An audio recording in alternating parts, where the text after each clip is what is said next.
Resumen de la Biblia del libro Mateo, parte número 1. Nacimiento e infancia de Jesús.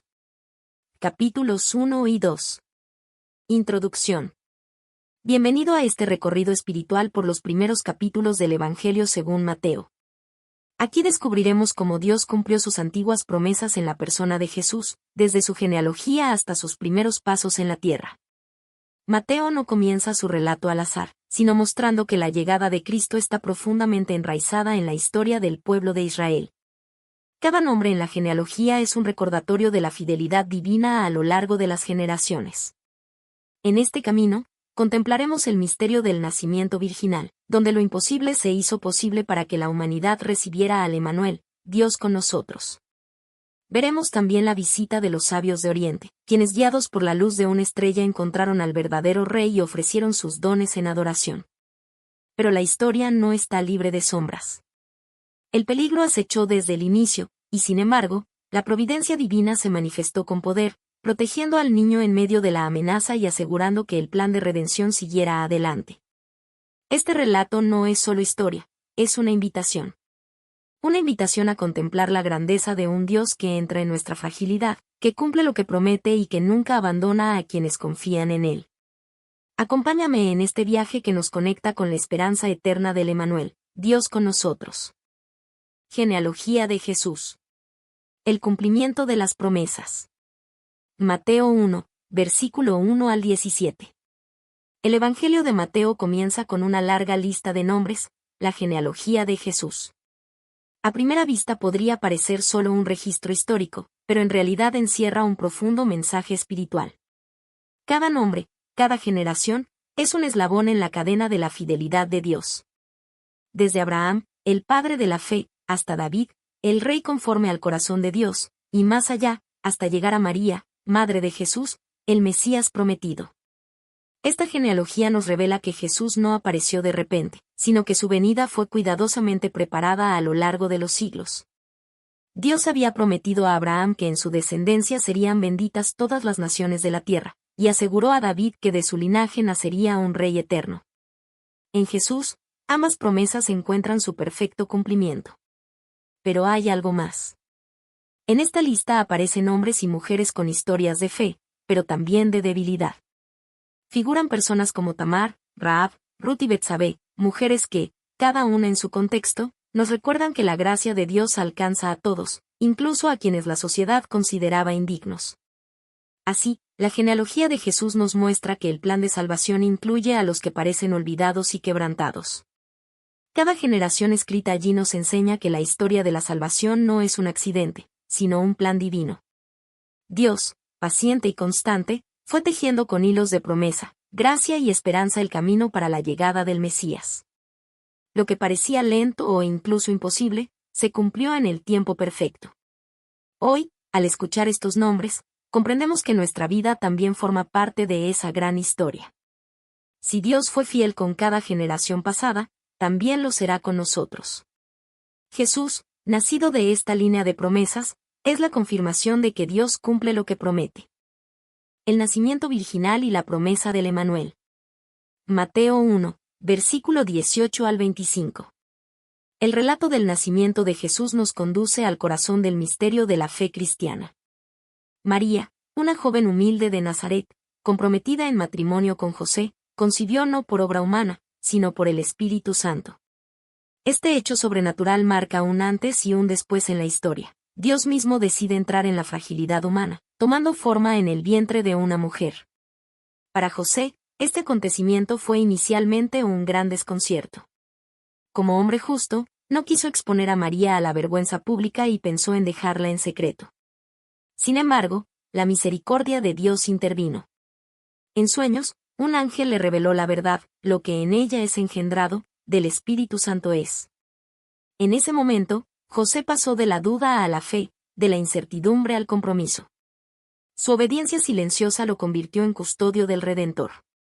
El ángel le dio también un mandato lleno de esperanza: llamará su nombre Jesús, porque él salvará a su pueblo de sus pecados.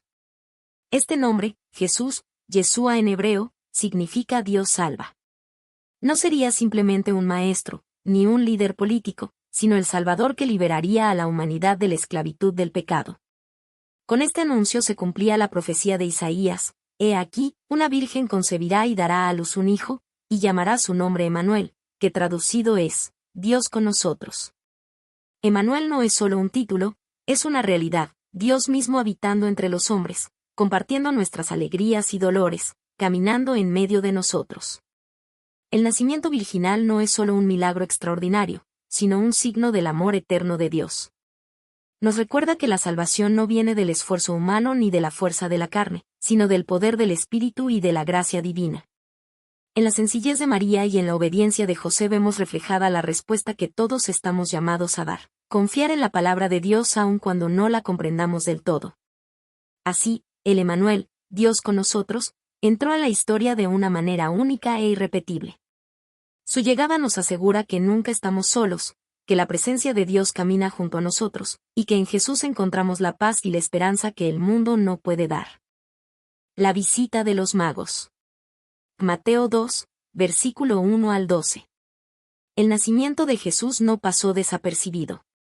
Desde tierras lejanas, unos sabios, conocidos como magos, observaron en el cielo una estrella singular que les anunciaba el nacimiento del Rey de los judíos. Estos hombres, probablemente astrólogos o estudiosos de los cielos en el Oriente, comprendieron que aquella señal no era un fenómeno ordinario, sino un mensaje divino. Guiados por la luz de la estrella, emprendieron un largo viaje en busca del recién nacido. Al llegar a Jerusalén, preguntaron públicamente: «¿Dónde está el Rey de los judíos que ha nacido? Porque su estrella hemos visto en el Oriente, y venimos a adorarle». Estas palabras llenaron de temor al rey Herodes, que veía amenazado su poder. El orgullo y la ambición endurecieron su corazón, de modo que, fingiendo interés, pidió a los sabios que le informaran dónde encontrar al niño, con la intención secreta de eliminarlo.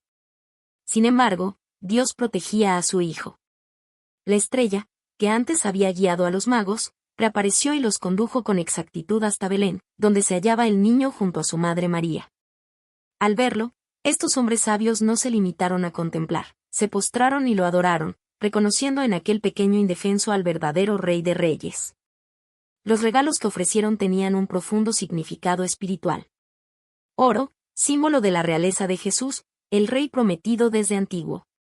Incienso, representación de su divinidad, pues él no era un hombre común, sino el Hijo de Dios hecho carne. Mirra, una resina usada en los embalsamamientos, que anunciaba proféticamente su futura pasión y muerte redentora. Estos presentes nos enseñan que el reconocimiento de Cristo no se expresa solo con palabras, sino también con ofrendas que brotan del corazón. Los magos ofrecieron lo mejor de lo que tenían, y con ello nos invitan a preguntarnos: ¿qué le ofrecemos nosotros al Salvador? Advertidos en sueños de no volver a Herodes, regresaron a su tierra por otro camino. Así quedó en evidencia que la sabiduría verdadera no está en el conocimiento de las estrellas ni en el poder humano, sino en la obediencia a la voz de Dios. La visita de los magos nos recuerda que Jesús no vino solo para Israel, sino para todas las naciones. Desde su infancia, su luz atrajo a hombres de lugares lejanos, mostrando que el Evangelio es universal y que todo aquel que busca con sinceridad hallará en él al Salvador. La huida a Egipto y el regreso a Nazaret. Mateo 2, versículo 13 al 23. El nacimiento del Salvador no trajo paz inmediata a la tierra, sino también oposición y peligro. Herodes, al darse cuenta de que había sido burlado por los magos, se llenó de ira. Su corazón, consumido por los celos y el deseo de poder, lo llevó a cometer uno de los actos más crueles de su reinado, la matanza de los niños menores de 2 años en Belén y sus alrededores. Sin embargo, la providencia de Dios no fue sorprendida por la maldad humana. Antes de que se desatara la tragedia, un ángel del Señor se apareció en sueños a José con un mandato urgente: levántate, toma al niño y a su madre, y huye a Egipto, permanece allá hasta que yo te diga. Porque Herodes buscará al niño para matarlo. José, hombre justo y obediente, no dudó ni un instante. En la oscuridad de la noche, tomó a María y al pequeño Jesús, y emprendieron el camino hacia Egipto, tierra extranjera que una vez había sido escenario de esclavitud para el pueblo de Israel. Ahora, paradójicamente, Egipto se convertía en refugio y protección para el Hijo de Dios. Allí permanecieron hasta la muerte de Herodes, cumpliéndose la profecía: de Egipto llamé a mi hijo. El dolor de las madres de Belén, que lloraban por sus hijos arrebatados, también había sido anticipado por las Escrituras. Voz fue oída en Ramá, grande lamentación, lloro y gemido, Raquel que llora a sus hijos. Y no quiso ser consolada, porque perecieron. Este pasaje nos recuerda que el nacimiento de la esperanza no estuvo libre del sufrimiento humano, y que aún en medio de la injusticia, Dios seguía obrando su plan redentor.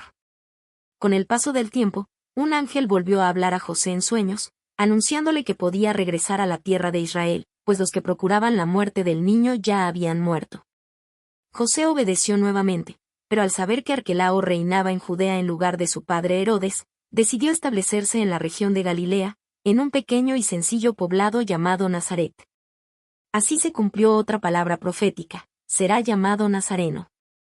Este capítulo de la vida de Jesús nos revela que, desde su infancia, nada podía detener el plan de Dios.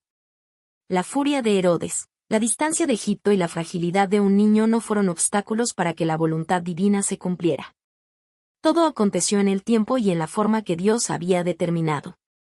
La huida a Egipto y el regreso a Nazaret nos recuerdan que Dios es un protector fiel. Aún en medio de la persecución y el peligro, Él guía los pasos de quienes confían en su voz. Así como cuidó a Jesús, también guarda hoy a los suyos, porque sus promesas son firmes y su plan es invencible. Conclusión. El relato del nacimiento e infancia de Jesús nos enseña que Dios cumple siempre sus promesas, aunque tarden generaciones en hacerse realidad. La genealogía nos recuerda que Él guía la historia con paciencia y fidelidad. El nacimiento virginal nos revela que la salvación no nace de esfuerzos humanos, sino del poder del Espíritu. La visita de los magos nos inspira a buscar con sinceridad al Rey verdadero y a ofrecerle lo mejor de nuestro corazón, y la huida a Egipto nos muestra que, incluso en medio de la adversidad, Dios protege su propósito eterno y cuida a quienes confían en Él. Cada escena de estos capítulos es una invitación a ver cómo lo divino se entrelaza con lo humano. Dios utiliza a hombres y mujeres sencillos, a extranjeros buscadores de la verdad, e incluso a circunstancias difíciles, para cumplir su plan perfecto. Nada queda fuera de su control. El mensaje central es claro: Jesús es Emmanuel, Dios con nosotros. No un Dios lejano e inaccesible, sino un Dios cercano que habita en medio de nuestras luchas y alegrías. La misma presencia que acompañó a María, José y el niño en cada paso del camino, es la que hoy nos acompaña a nosotros. Así, el nacimiento de Cristo no es solo un hecho histórico que recordamos, sino una verdad viva que transforma nuestra esperanza. Dios está aquí, Dios permanece, Dios camina con nosotros. Y porque Emmanuel vive, podemos confiar en que nuestro presente y nuestro futuro están seguros en sus manos.